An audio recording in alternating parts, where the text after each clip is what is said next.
Alright guys, you ready? No.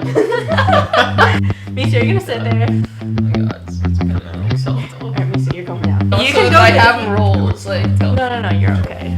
My arms are too This is big. hard. No! No, I literally have more fans. No, like, it's there's not. No. I should have worn a sweatshirt. No, my arms are just too big. No, it's I not. can't. Like, No, it's literally okay. fine. It's no, it doesn't. No, look. Is You're like, actually. am I on something? Let's go. We're in film mode, people. Okay, wait, I forgot my intro. What's up, Chung Squad? We're here at the 143. Hi everyone, welcome back to my channel. If you're new here, my name is Juliet and I'm currently a first year medical student in the United States. And I have my two friends here for this video. Mara. Hi, everyone. Oh. It's fine, just keep going. What do you say? Hi first. Mara's like, Mara. What? Well, are we saying something? Let's say hi first. Okay. Hi, everyone. Hello. They're also currently MS2s here and they're gonna help me for the video today. Hi everyone, I'm Mara, MS2 here at Penn State. I went to Albright College, I majored in biology, and I play tennis there. Hi, everyone. I'm Zach. I went to Penn State University, University Park, and I majored in immunology and infectious disease. And I was on the crew team while I was there. So in today's video, I wanted to make a video for the incoming first year students and giving some advice and tips on what we learned, and hopefully it'll help you guys out. The first question I want to ask is, what are your favorite resources to use when you were a first year medical student? So my go-to resource, I would say, is Boards and Beyond. I like how quick it is, and I like the PowerPoint format. I tried Anki a little bit too, but I have to be honest, my discipline has not been there for that one. But it's a solid resource as well. Okay. And I use Osmosis a lot. Penn State gives us a free subscription to that, so I kind of shied away from buying the subscription packages and kind of use that. And they use nice pictures and like little diagrams that they throw together in the lectures that like really help simplify everything to kind of like almost like high school level knowledge, what you need to know, but everything for medical school that we needed. Yeah, I agree. So there's a lot of resources as a first year medical student you're going to be exposed to. And I think the hardest thing is choosing which resource you want to use because there's just so many out there and you just don't have enough time to get through everything that you want to. But like Mara said, Boards and Beyond was probably the #1 resource that I ended up using. It has like videos and then PowerPoint slides that we can follow along with. And then Osmosis was also a second one that I used. PBL here, which is problem-based learning, is really huge at Penn State College of Medicine. That was the main thing that I used to prepare for class. And then Anki is another thing that I wish I was more disciplined to do. And if you guys are not familiar with Anki, it's a flashcard system that you use to, I don't know how to Spaced explain this. repetition. Like Yeah. they already have pre-made decks that you can download off of Reddit. You could just type in like Reddit medical school Anki deck Onking or something like that, and you could download that deck, upload it right to your Anki, and like it already has everything that correlates to the Boards and Beyond videos. So when you watch a video, you can unsuspend the cards, and then you can kind of go through that. And the goal or the supposed thing you're supposed to do is watch it and do it every single day. But with everything else going on in med school, it doesn't always happen. Yeah. But I would highly recommend Anki Yeah. if you can be self-disciplined and stay on those cards every single day. In terms of anatomy, what resources did you guys use? Yeah, I used Anki a little bit for that one too. I think there's like a Michigan deck that's pretty good. The TAs were great for it, and just other medical students. Like the TAs would come over, they'd show you one thing, so then you teach everyone else that one thing, and then kind of the TAs would show some of the students other things, and they'd be teaching you it. And so like ultimately everyone kind of knew enough about everything to then teach everyone else. So at the end of the day, you ended up learning all about the body system that we were on. Yeah, so basically like your peers probably Yeah, like peers. the biggest resource. Mara also mentioned Blue Link Michigan. That was also really helpful when we were remote and we couldn't really go into lab as much. It had like real dissection images that you can see of cadavers and use that to test yourselves. I also use Complete Anatomy. That's the one. They have those apps like available for us to use in the lab as well, so we can kind of like compare what it looks like in the app to the like cadaver. Yeah, I think those are the 3 that I use. Obviously use your TAs, use your peers, and also use your professors as much as possible. So the next question, what is something that you would advise incoming first year medical students to do before they start school? I definitely say take the summer off. I think once you get to medical school, it's going to be really rigorous and you're going to have like full days every single day. So I know some people recommend studying the summer before, but I think it's hard. Every med school has a different curriculum, so I think it'd be hard to kind of start studying ahead of time. And definitely, like, you know, give yourself some time to go travel, do something you enjoy. I know I came right from undergrad, so I only had like 2 months before medical school, so I was really happy I took that time off. Yeah. I'd echo that. Like, absolutely do nothing. Like, don't try and pre-study, don't get first aid and start reading the chapters in that or anything. Like, just take some time for yourself, because once you start medical school, you're going to be busy enough and you're going to wish that you took that time and actually, like, relax. Relaxing alone is preparing enough.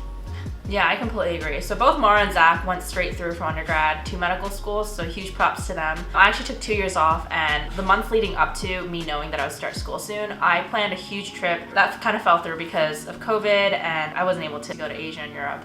But I took time off, and I just kind of mentally prepared by laying in bed a lot, kind of just, you know, watching a lot of TV and just hanging out. What is something that you learned about being a first-year medical student? I think the biggest thing that I had to learn this year was to take time for yourself. I think it was easy, especially with being like completely remote for the most part and studying in the same space that like you slept, watched Netflix and relaxed. Like, it was hard to separate, I'm here in school mode now versus I'm just like relaxing. And so what I started doing about like probably halfway through is just setting a hard cutoff when like after this time I wouldn't touch anything school related, even though like there's so much information in medical school that you can constantly be like studying and you're always going to feel behind, but like you just have to trust that as long as you're kind of putting in the work, almost like an 8-hour day or 40-hour work week, that you're going to like learn the information that you need to learn. Yeah, I agree with that. I think for me, the biggest thing was just finding a schedule. I personally like kind of going from 8 to 5, and around like 5, I kind of cut myself off. I go to the gym, have dinner, and just kind of relax. And occasionally I'll revisit something like in the evening if I need to for one of like the health systems classes or humanities courses we take here. But for the most part, I kind of like to cut myself off and just take it easy. Yeah, I also echo that. I think the biggest thing is to take the time to like go and hang out with people. Like, especially when COVID was happening, it was really hard for me to like want to go out and hang out, and also like I kind of am a homebody. But looking back, like every time that I went out to with dinner with friends, or you know, we went out to grab a drink, or you know, even just hang out and do nothing and sit there together was probably the best thing for me mentally. And the next question is, did you guys deal with imposter syndrome when you guys got here, or any point, I guess? And how did you deal with it? And how would you advise others to kind of work through that? Yeah, I would say I definitely dealt with it early on. I feel like everyone kind of does at some point. I know I've gotten a lot of messages from first years that I know over the last couple weeks saying like, oh my God, like I don't think I can make it. Is it too late to give the loans back? So I definitely felt like that early on, like especially the first couple weeks. It, you know, was very overwhelming. I was like, oh my God, I feel like compared to, you know, other people that I talked to that went to like Ivy League schools and, you know, got this crazy MCAT score, like I don't quite fit in here. But I think the more you get to know your class, you realize everyone comes from a diverse background, and you know, you might not have that crazy good MCAT score, but you know, you have this other great accomplishments. I think everyone in their own way belongs and deserves to be here. Yeah, I don't think I necessarily went through like an imposter syndrome as they kind of always describe it, but I even still like compare myself to other people in the class, and like some people really early on were already talking about, oh, I'm doing this kind of research, doing this, or like, oh, like I only spent like an hour on that PBL when I was spending 2-3 hours on some of these PBLs in the beginning. And I was kind of trying to think like, well, what am I doing wrong? Do I need to be doing that? And it wasn't until maybe like the second or third block where I kind of just stopped comparing myself to other people in the class and realized, well, like we all made it here for a reason. They wouldn't have picked us to come into the medical school class if they didn't think we would have succeeded. So I think just kind of like Mara was saying, and like accepting that fact that you're here for a reason, like they picked you so you know you're going to be successful if you put in the work, and just like fake it till you make it. Great advice. Yeah, I definitely want to echo what both of you guys said. I definitely went through it, and I remember someone saying like, if you start thinking that you don't deserve to be here, it's kind of like a slap in the face to admissions committees, because they really go through like thousands of applications to make sure that you can, you know, survive medical school and become a physician. Out of the thousands of applications, they chose you to interview, and then they chose you to be here. So I think kind of just like always have that in the back of your mind when you're going through this journey. So what are some supplies that you guys bought or prepared for in order to become a medical student? Yeah, so I actually bought a pretty new laptop in college, so coming straight through I was just able to keep using that, and that was a good tool for me. I also got the new iPad after quite a bit of peer pressure from like other people at the school, I'd say, that were using it and had a good experience. But I don't know if it was like the COVID year, I didn't end up using it as much, I would say. I personally didn't get too many new like electronics or gadgets like that. My laptop fortunately was still like running strong from high school, so really hoping that lasts until residency.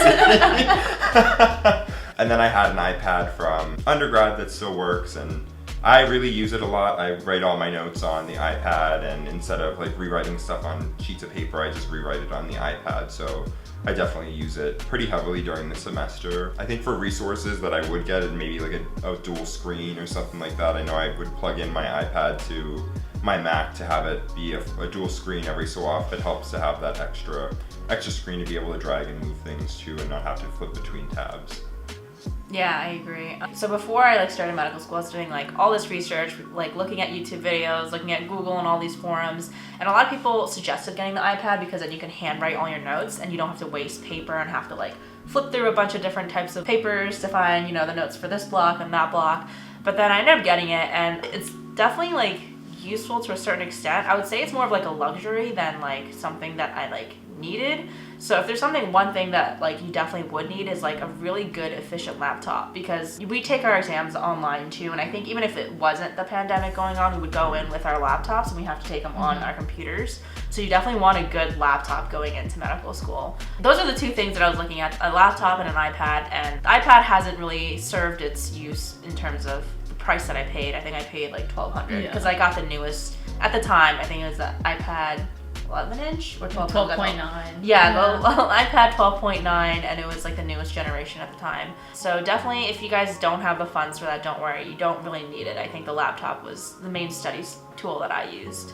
Okay. Yeah, and I'll also say with the iPad too, if you're a huge pencil and paper person, it really does not have the pencil and paper feel. So I'll say I still will end up writing some things on paper just to bring myself back to the old days. Yeah. Yeah, I think ultimately there are so many resources, even with Boards and Beyond, Pathoma, Sketchy, and all these things that you could be buying that you're best kind of just holding off before medical school until you kind of get into it, see how things are working for you, and then see if that's something that you would actually use. Especially with the resources, a lot of times your school might have some secret shared drives that might have some of those resources available to you, so you don't necessarily have to buy into them. So that's also something nice to check out with the upperclassmen. Yeah, medical school is so expensive. So if you don't have to spend any money, you definitely don't want to spend it until you know you have to. All right, so one last question for you guys. What is one final piece of advice that you would have for the incoming first year medical students? Yeah, I think for me it would be don't compare yourself to others. Everyone comes to medical school from a different background, whether it was a prestigious undergrad or, having some really good research experience during their gap year. So I think it's easy to get here and either have the imposter syndrome or compare yourself to others when you're, doing your work during the day. And I think everyone's going to do something different. So it just comes down to realizing what you're doing is good and not to compare yourself to everyone else, because everyone's going to have a different schedule, and ultimately you guys are all going to do fine and make it in the end.